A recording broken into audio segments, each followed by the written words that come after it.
DJ DJ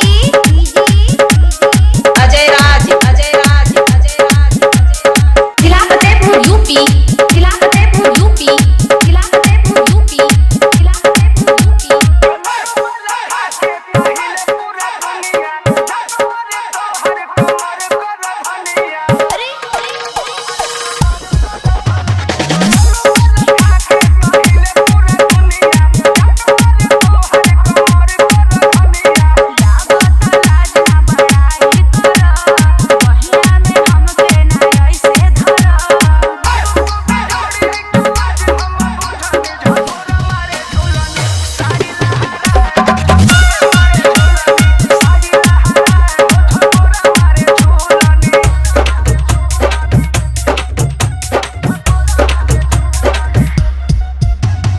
DJ DJ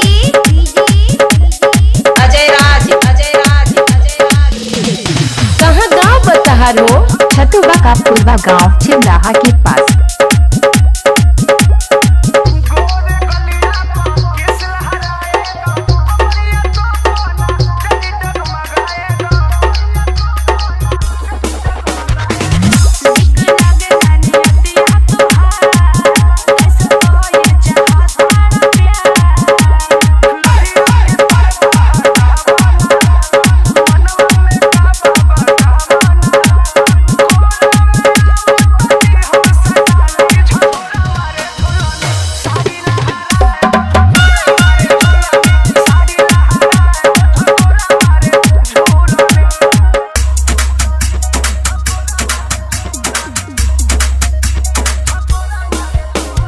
DJ